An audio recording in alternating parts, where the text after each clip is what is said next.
وأشهد أن لا إله إلا الله وحده لا شريك له وأشهد أن محمدا عبده ورسوله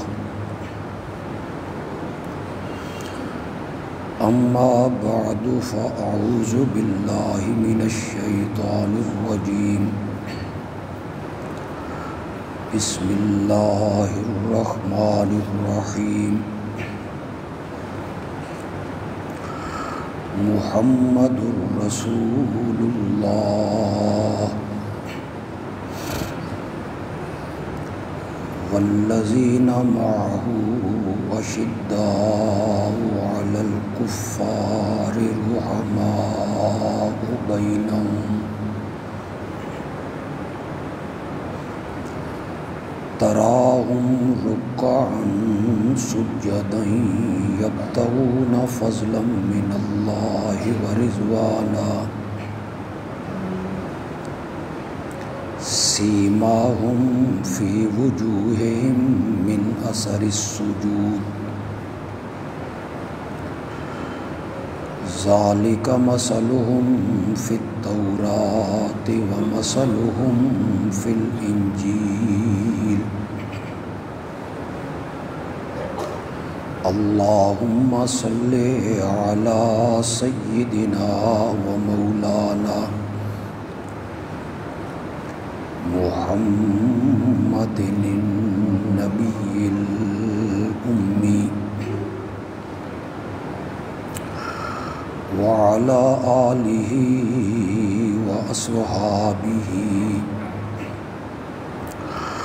وأزواجه وأهل بيته وبارك وسلم ثم صل عليه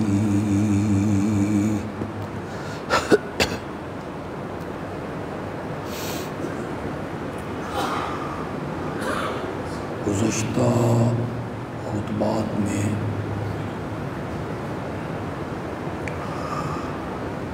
امیر المومنین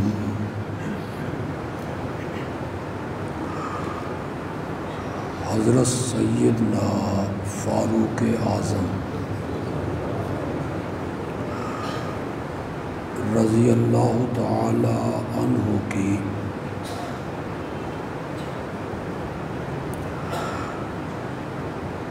ایک انفرادی خصوصیت پر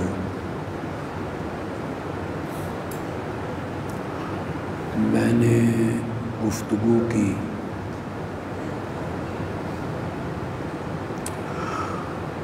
اور وہ خصوصیت یہ ہے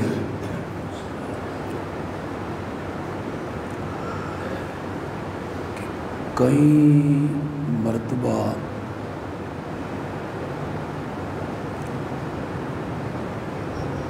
حضرت فاروق اعظم رضی اللہ تعالی عنہ کی رائے وحی الہی کے موافق ہو گئی.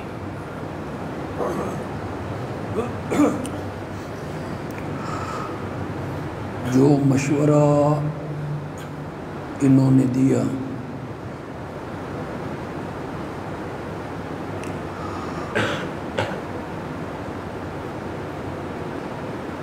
وہی بنا کے اللہ نے اسے اپنے پیارے پیغمبر پہ نازل فرمایا. آج کے خطبے میں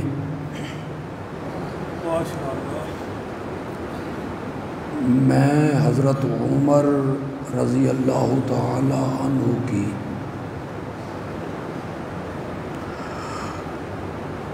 ایک دوسری خصوصیت کا ذکر کروں گا.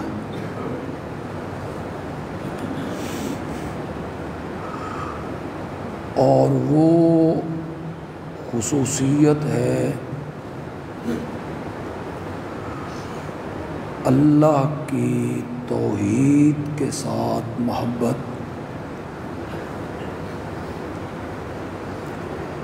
شرک سے انتہائی نفرت،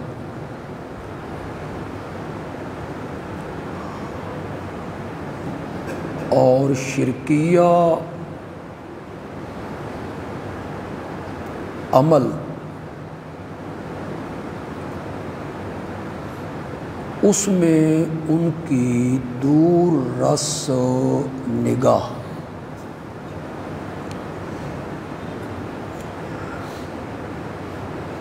اگر میں اپنی بات سمجھانے میں کامیاب نہیں ہو سکا ذرا اور آسان کر دیتا۔ شرک کی وہ چنگاری جو اس وقت چنگاری تھی اور بعد میں اس نے ایک دہکتی ہوئی آگ کی شکل اختیار کر لینی تھی، حضرت عمر اس چنگاری میں اس آگ کو محسوس کر کے اس چنگاری کو وہیں بجھا دیا کرتے۔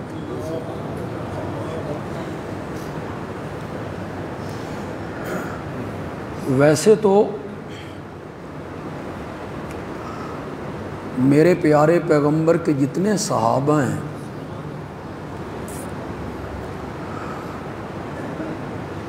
انہیں توحید کے ساتھ محبت ہے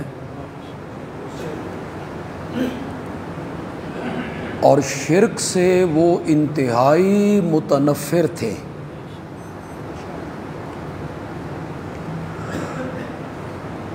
میرے آقا نے قرآن کے ذریعے اور اپنے ارشادات کے ذریعے ان کے دل و دماغ میں شرک کی نفرت بٹھا دی تھی۔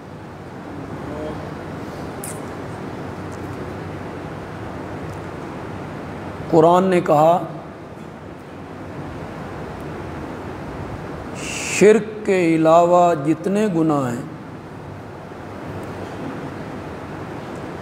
اس میں تمام گناہ آ گئے، یغفر ما دون ذالک، شرک سے نیچے نیچے، اس میں حقوق العباد بھی ہیں۔ میری رحمت کا سمندر جوش میں آئے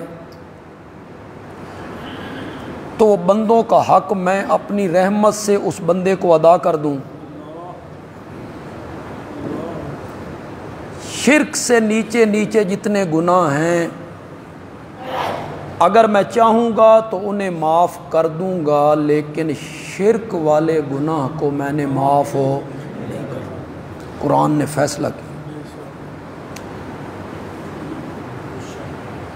ان الحسنات یذہبن السیئات، قرآن کہتا ہے نیکیاں گناہوں کو مٹا دیتی ہیں۔ آپ نے وضو کیا، ہاتھ والے گناہ ختم، کلی کی، چہرہ دھویا،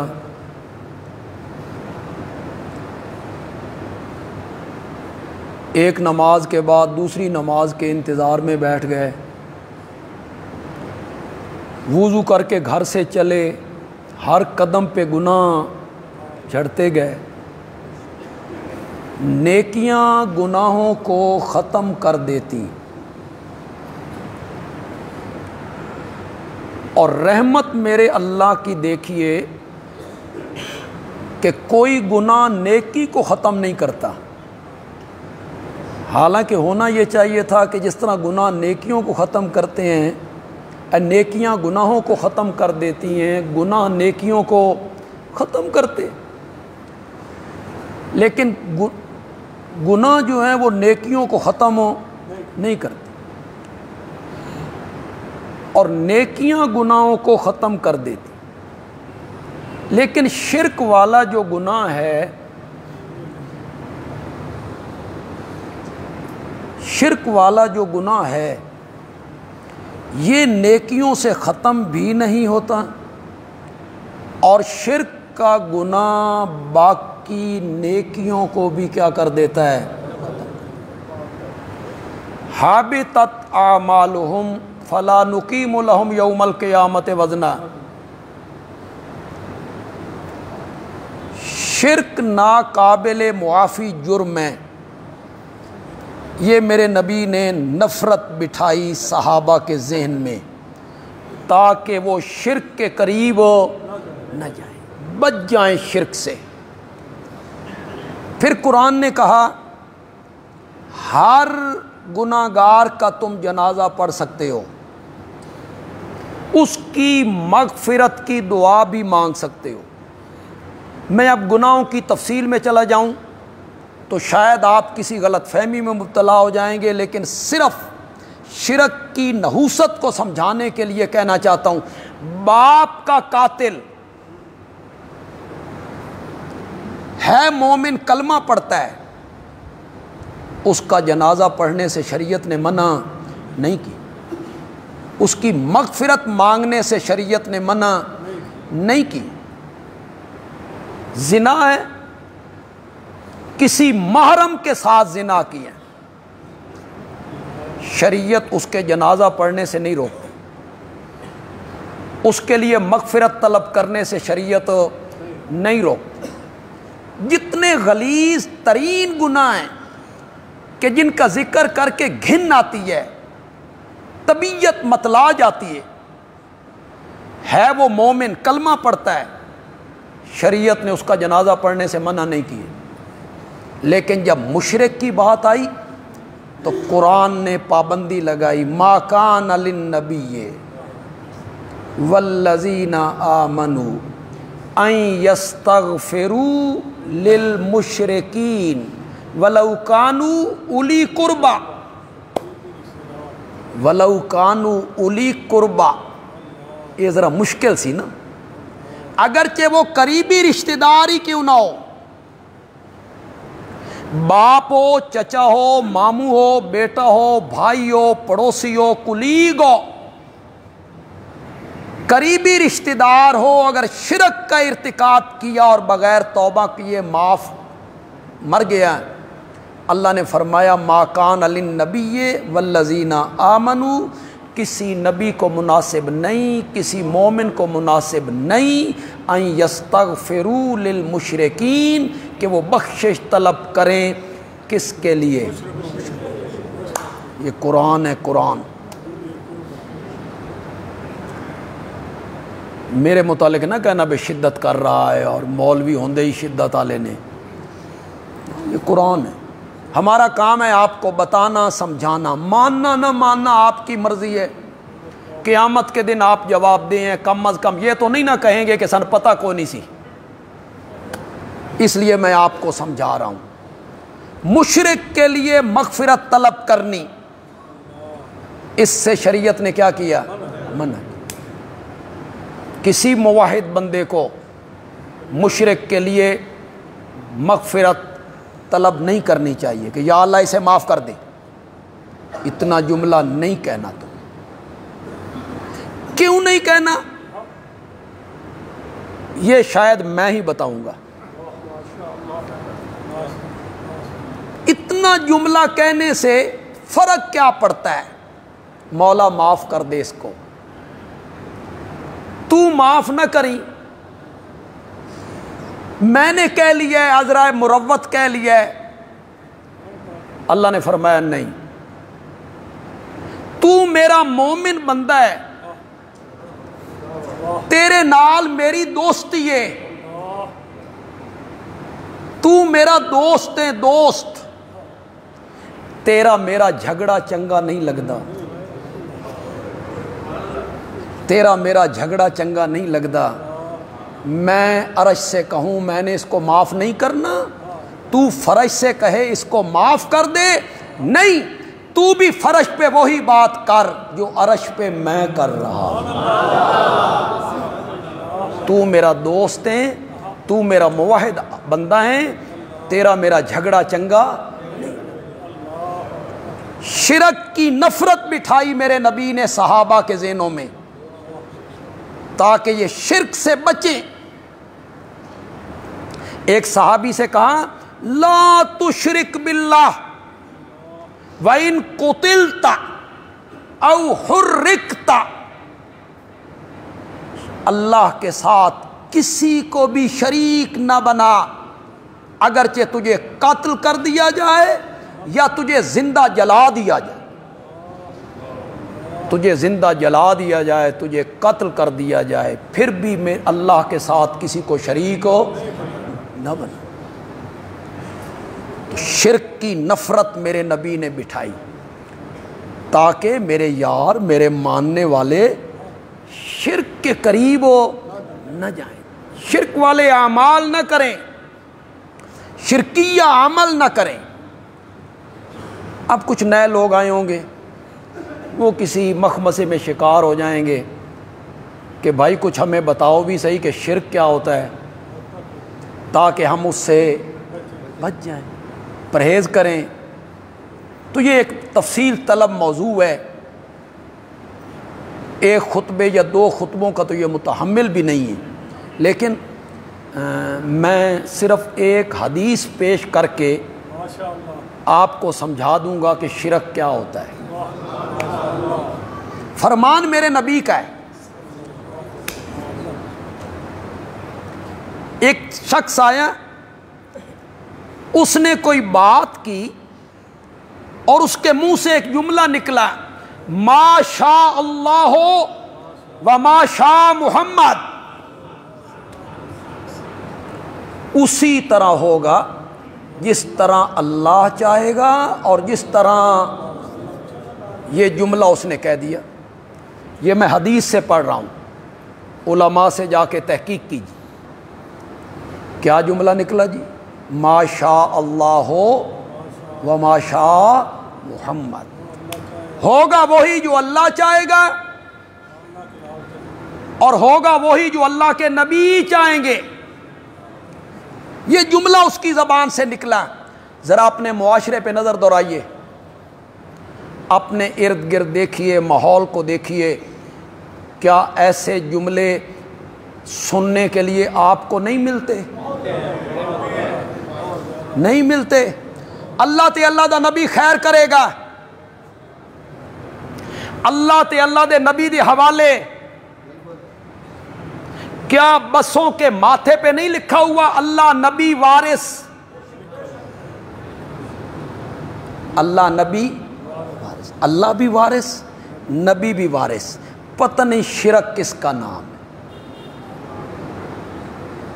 میرا خیال ہے شرک اس کا نام ہے کہ بندہ شرک کرے نا تو اس کے سر پہ دو سینگ اگیں اور پرے سے پتہ چلے یہ مشرک آ رہا ہے۔ شرک کرنے والے کے سر پہ سینگ نہیں اگتے۔ اللہ نبی وارث، اللہ تے اللہ دے نبی دا سہارا، اللہ تے اللہ دا نبی خیر کرے گا، اللہ تے اللہ دے نبی دے حوالے، اللہ دی سو تے نال نبی پاک دی قسم، اللہ دی قسم تے اللہ رسول گواہ ہے۔ کتنے جملے اس طرح کے آپ کو سننے کے لیے ملتے ہیں ہمارے معاشرے میں، بلکہ سخت جملے ہیں۔ یہ جملہ تو تھوڑا سا نرم ہے، جو اللہ چاہے گا، جو اللہ کا نبی چاہے گا، ہوگا وہی جو اللہ چاہے گا اور اللہ کا نبی چاہے گا۔ میرے نبی نے یہ جملہ سنا تو میرے نبی نے فرمایا اجعلتنی للہ ندن، یہ جملہ کہہ کے تو نے مجھے اللہ کا شریک بنایا۔ اجعلتنی للہ ندن، یہ جملہ کہہ کے تو نے مجھے اللہ کا شریک بنایا۔ آج کے بعد کوئی نہ کہے، بڑی آسان سی عربی عبارت ہے، پھر میرے نبی کا فرمان ہے، بس وہ عبارت میں پڑھوں گا، مجھے ترجمے کرنے کی بھی ضرورت نہیں رہے گی، آپ کو عربی عبارت سمجھ آ جائے گی انشاءاللہ۔ کچھ میرا اشارہ سمجھیں گے، آپ کو ذرا جلدی سمجھ آ جائے گی. آپ نے فرمایا آج کے بعد تم میں سے کوئی نہ کہے ما شاء اللہ و ما شاء محمد بل قولوا، بلکہ کہو ما شاء اللہ وحدہ، ما شاء اللہ وحدہ، ما شاء اللہ وحدہ.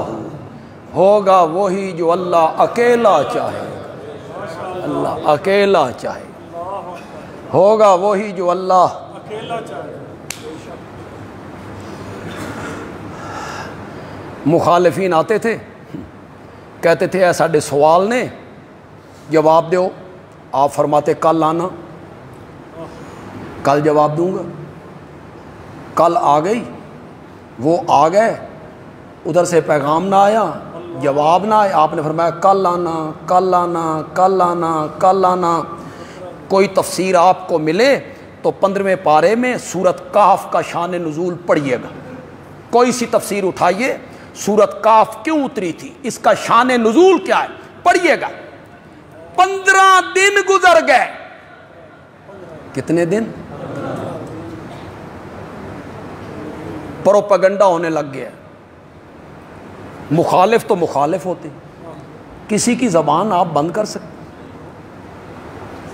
کسی نے بکواس کی، او جی وہی شئی کونی سی آندھی، شیطان آتا تھا،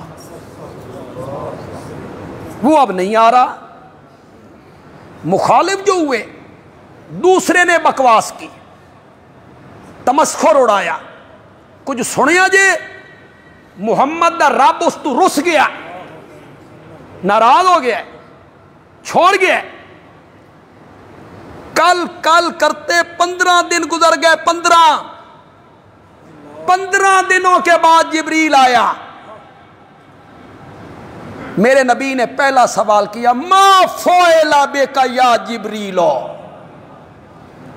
تو کتھے رہ گیا سائیں،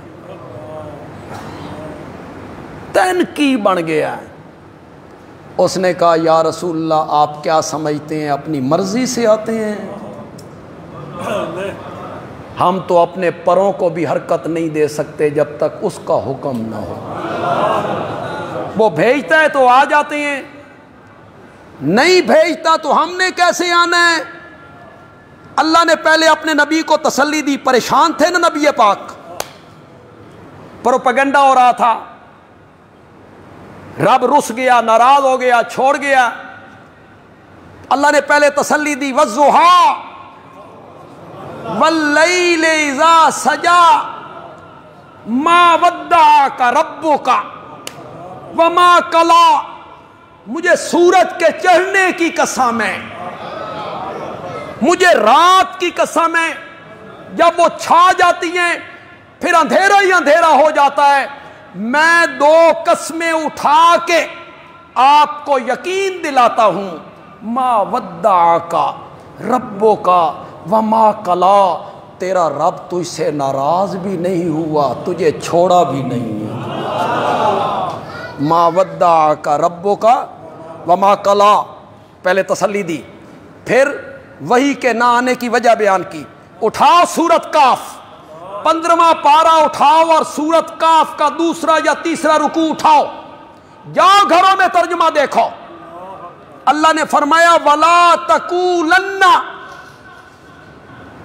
آپ ہر روز کہتے تھے کل آنا، کل آنا، کل آنا، میں جواب دوں گا، میں جواب دوں گا. آپ نے انشاءاللہ نہیں کہا، ہم نے وہی روک لی ہے. آپ یہ نہیں کہتے تھے میں انشاءاللہ کل جواب دوں گا. پھر اللہ نے اپنے نبی سے کہا لا تقولن، مت کہیے لشیء، کسی کام کے بارے میں آئندہ کبھی نہیں کہنا انی فاعل ذالک غدن، میں کل یہ کام کروں گا، میں کل یہ کام کروں گا. کبھی نہیں کہنا الا ان یشاء اللہ. مگر ساتھ کہنا ہے اگر اللہ نے چاہا تو کروں گا. کسی کے چاہنے سے کچھ نہیں ہوتا، وہی ہے جو کون چاہتا ہے؟ عرش والا چاہتا ہے. کیوں بھائی؟ میرے نبی نہیں چاہتے تھے کہ میرا چاچا ابو لہب مسلمان ہو جائے؟ نہیں چاہتے تھے. سارے مکے والے کلمہ پڑھ لیں؟ نہیں چاہتے تھے. بولتے کیوں نہیں ہو؟ نہیں چاہتے تھے. یہ سارے قریشی کلمہ پڑھ لیں؟ میرے نبی چاہتے تھے میرا چچا ابو طالب کلمہ پڑھ لے؟ منتیں کی میرے نبی نے، چاچا میرے کانے کلمہ پڑھ لے، میں کل قیامت کے دن تیری شفاعت کروں گا. چاہتے تھے.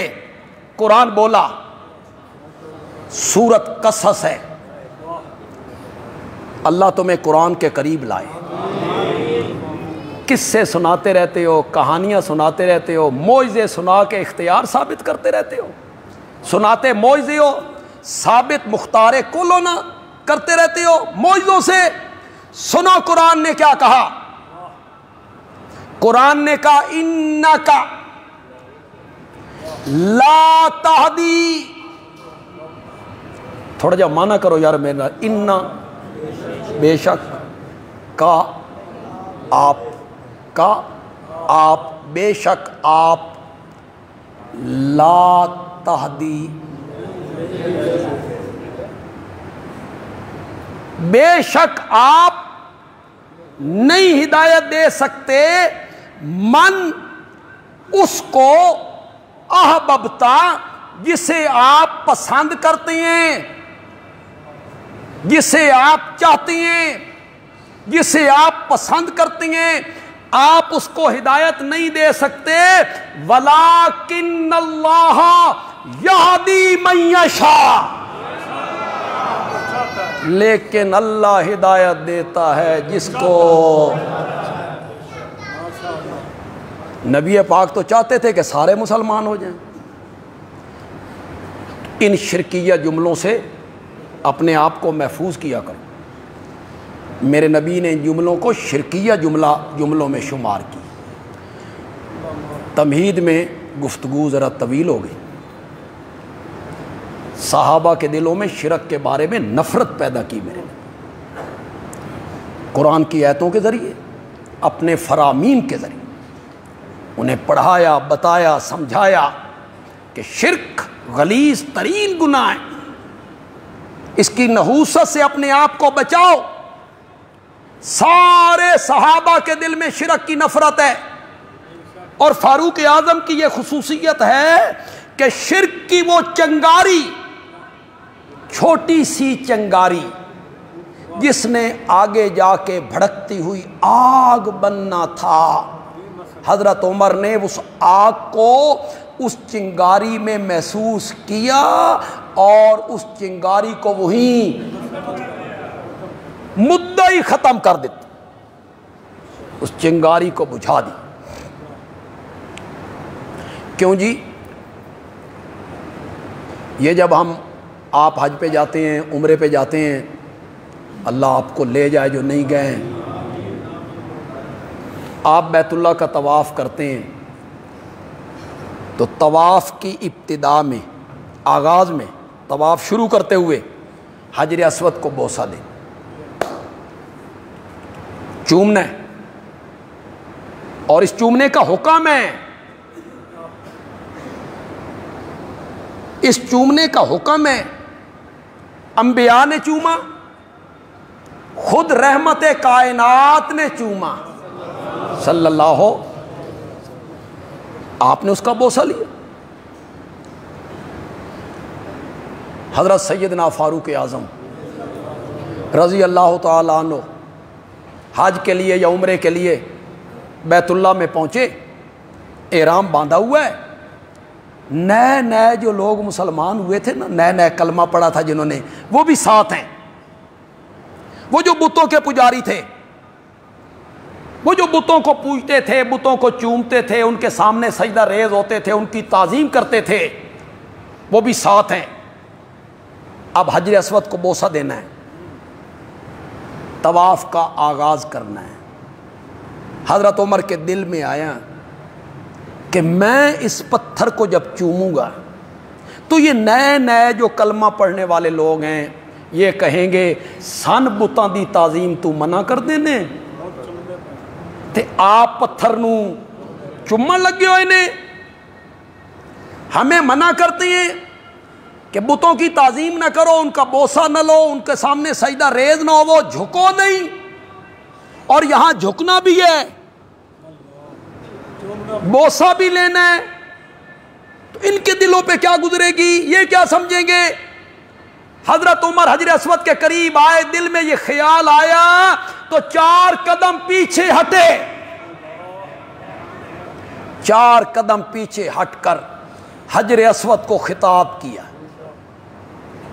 حجر اسود کو خطاب کیا, انی عالم انک حجر لا تنفع. کرو تو مانا یار, بڑی آسان سی عربی ہے, میرے مقتدی یہ مانا نہ کر سکن. لا تنفع ولا تضر, میں چنگی طرح جاننا, انی عالم, میں اچھی طرح جانتا ہوں تو ایک بے جان پتھر ہے. سمجھو گے عربی, عربی سمجھ کے اگر سبحان اللہ کہو نا پھر مزہ ہے. اردو میں پھر مزہ نہیں رہتا یار, جو عربی میں مزہ ہے. میں اچھی طرح جانتا ہوں تو ایک بے جان پتھر ہے, میرا نفع تیرے اختیار میں نہیں, میرا نقصان تیرے اختیار میں, میں تجھے نفع دینے والا نقصان دینے والا سمجھ کے نہیں پوچھتا. ولولا رأیت رسول اللہ یقبلک ما قبلتک, اگر میں نے اپنے نبی کو تجھے چومتے ہوئے نہ دیکھا ہوتا تو عمر تجھے کبھی نہ چومتا, عمر تجھے کبھی نہ چومتا. حضرت عمر نے اس چنگاری کو بجھایا کہ یہ نہ سمجھنا کہ پتھر میں کوئی تاثیر ہے یا حجر اسود میں کوئی تاثیر ہے. ہم اسے نفع نقصان کا مالک سمجھ کے بوسے نہیں دیتے, ہم تو اس لیے بوسے دیتے ہیں کہ آمنہ کے لال نے بوسا دیا. کوئی سمجھ بھی آئی کہ کچھ نہیں آئی. اور چمو چٹو پارٹی, جہاں کوئی جھنڈا دیکھا صدقے, جہاں کوئی مزار دیکھا اس کو. تمہیں میں کیسے بتاؤں یار دین کیا تھا, شریعت کیا تھی, میرے نبی کی تعلیمات کیا تھیں, میں تمہیں کیسے بتاؤں یار. حجر اسود کے سوا, غور سے سنو غور سے, حجر اسود کے سوا بیت اللہ کے کسی حصے کو بھی چومنا جائز نہیں. اور سمجھ رہے ہو کہ کوئی نہیں, یہ نہیں ہے یہاں بوسے وہاں بوسے وہاں بوسے. اس مسجد کو چومنا جائز ہے, کسی مسجد کو چومنا بھی جائز نہیں. حجر اسود کے سوا بیت اللہ کے کسی حصے کو چومنا جائز نہیں ہے. شریعت نے اس کی اجازت نہیں دی ہے, نہیں دی ہے. مولانا احمد رضا خان بریلوی سے پوچھا گیا قبر کو بوسہ دینا جائز ہے یا نہیں, تو انہوں نے جواب میں کہا کہ قبر کی زیارت کا طریقہ یہ ہے کہ 4 ہاتھ ہٹ کر کھڑا ہو. 4 ہاتھ 6 فٹ ہو گئے, کتنے 6 فٹ. 4 ہاتھ قبر سے ہٹ کے کھڑا ہو. جب بندہ اتنا ہٹ کے کھڑا ہوگا تو چومنے کا تو سوال ہی پیدا. یہ تو انہوں نے بھی لکھا ہے. یہاں جناب پاؤں پہ سجدے ہیں, سر پہ سجدے ہیں, تختیوں پہ سجدے ہیں, دروازوں میں سجدے ہیں, یہاں اور وہاں خانقاہوں میں سجدے ہیں، وہ ایک سجدہ جسے تو گراں سمجھتا ہے، ہزار سجدوں سے دیتا ہے آدمی کو نہیں کسی کو بوسہ دینا۔ یہ حجر اسود کا حق ہے، اور اس کو بھی بوسہ کیوں دینا ہے؟ ہمارے نبی نے دیا تھا صلی اللہ علیہ وسلم۔ کوئی علاقہ فتح ہوا تو وہاں کے لوگوں نے ایک جسم کو محفوظ کیا ہوا، جسم کو مشہور یہ تھا کہ یہ حضرت دانیال کا وجود مقدس ہے، جو اللہ کے نبی پیغمبر ہیں۔ انہوں نے حنوط کیا ہوگا نا، حنوط کر دیا ہوگا، دفن نہیں کیا، حنوط کر دی۔ وہ علاقہ جب فتح ہوا اور صحابہ اس جگہ تک پہنچے تو وہاں کا جو گورنر مقرر ہوا اس نے حضرت عمر کو خط لکھا، حضرت دانیال کا وجود مقدس ملا ہے، محفوظ ہے، میں اس کے ساتھ کیا کروں، مجھے کیا کرنا چاہیے، حکم جاری فرمایا جائے۔ حضرت عمر نے فرمایا شکر کر، چنگا بھلا روزگار کھلدا پہ ہی، ایک قبر بنا، اوپر جھنڈا لگا، نبی ہے، نبی ہے، اللہ کا نبی ہے، کوئی معمولی شخصیت نہیں ہے، ساری امتیں اکٹھی ہو جائیں تو اس کے قدموں کے خاک کا بھی مقابلہ نہیں کر سکتی۔ پھر سالانہ عرس لگا، مفت کی آمدنی ہے۔ حضرت عمر نے نہیں کہا، نہیں کہا۔ حضرت عمر نے فرمایا رات کی تاریکی میں ایک جنگل میں جاؤ، 10 قبریں کھودو، اس میں سے ایک قبر میں اللہ کے نبی کو دفن کر کے اس کو زمین کے برابر کر دو، کسی کو پتہ بھی نہ چلے کہ نبی کس جگہ پہ دفن ہوا ہے، کس جگہ۔ کس طرح اس چنگاری کو دیکھا، ورنہ لوگوں کو پتہ چل جائے کہ یہ نبی کی قبر ہے تو کیا حشر کرنا تھا لوگوں نے۔ یہاں میں ایک بات کہنا چاہتا ہوں، کچھ نئے لوگ آئے ہیں تو ذرا ان کی ذہن سازی ہو جائے گی، اور ان کے ذہنوں میں کوئی اشکال ہیں، شبہات ہیں ہمارے متعلق، اللہ کرے گا وہ دور ہو جائیں گے۔ نبی کا وجود محفوظ تھا، یہ خصوصیت ہے انبیاء کی کہ وفات کے بعد ان کے وجود مقدس کو کیڑے مکوڑے اور مٹی نہیں کھاتی، یہ انبیاء کی خصوصیت ہے۔ انبیاء کے وجود کیا ہوتے ہیں؟ محفوظ ہوتے ہیں، اسے مٹی نہیں کھا سکتی، اسے کیڑے مکوڑے نہیں کھا سکتے۔ کئی خطیب بیان کرتے ہیں تقریر میں لذت پیدا کرنے کے لیے، چاشنی پیدا کرنے کے لیے، حضرت ایوب علیہ السلام کے جسم میں کیڑے پڑ گئے تھے اور وہ کیڑے کھاتے تھے، کوئی نیچے کیڑا گر جاتا تھا تو اتنے صابر تھے، پھر کیڑے کو اٹھا کے اس زخم پہ رکھ دیتے تھے۔ لکھا ہے مفسرین نے، لکھا ہے علماء دیوبند میں سے بھی کئیوں نے لکھا ہے، لیکن یہ سب اسرائیلی روایات ہیں، حدیث میں اس کا کوئی ذکر نہیں، کوئی مستند بات نہیں ہے۔ بندیالوی کم از کم اسے تسلیم کرنے کے لیے تیار نہیں، میں تیار نہیں ہوں اسے ماننے کے لیے۔ میں کہتا ہوں نبی کے وجود کو وفات کے بعد بھی کیڑے نہیں کھاتے، زندگی میں کیسے کھا لیا تھا، زندگی میں کیسے کھا لیا تھا۔ انبیاء کا وجود تو وفات کے بعد بھی محفوظ ہے۔ ہماری فقہ کی کتابوں نے لکھا الان کما وضع، ہمارے پیارے پیغمبر کا وجود مقدس آج بھی قبر منور میں اسی طرح محفوظ ہے جس طرح پہلے دن.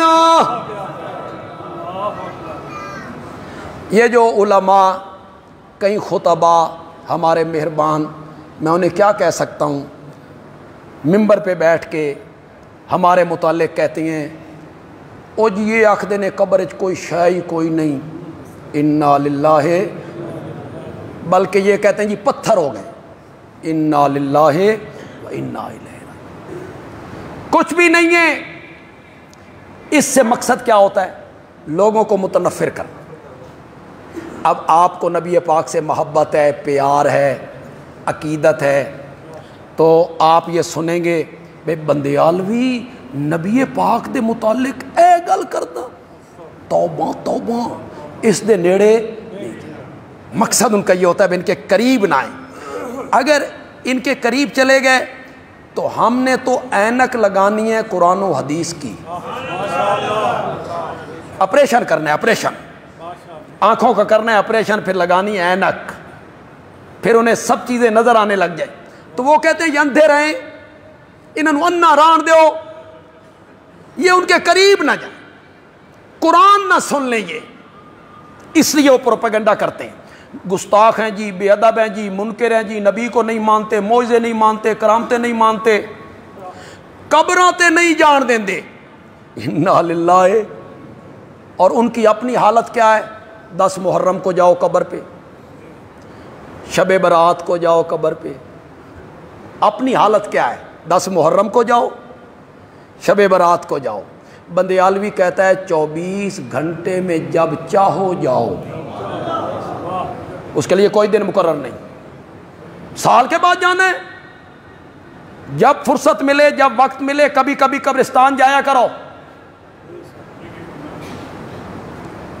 قبرستان جانے سے اندر بدلتا ہے بندے کا. وہ پھر جایا کرو، پھر وہ تختیاں پڑھا کرو، تختیاں وہ جو قبروں کے سرہانے پہ لگی ہوئی ہیں نا، انہیں پڑھا کرو. شیخ الحدیث، مفتی اعظم، بڑا خطیب، کسی تختی پہ لگے ہوئے پہلوان، پھر آپ تو سرگودا کے رہنے والے ہیں، پھر آپ کو تاجروں کی قبریں ملیں گی. بڑے بڑے تاجر، کروڑ پتی وہاں آپ پڑھیں گے. وہ یہاں آ گئے، بڑے بڑے ڈاکٹر وہ یہاں آ گئے. تو ہم نے بھی ایک دن یہ ہم گناہوں کی طرف کیوں مائل ہیں؟ ہم دنیا کمانے کے لیے ہر غلط کام کیوں کر رہے ہیں جبکہ انجام یہ ہے؟ تو یہ پروپیگنڈا ہوتا ہے.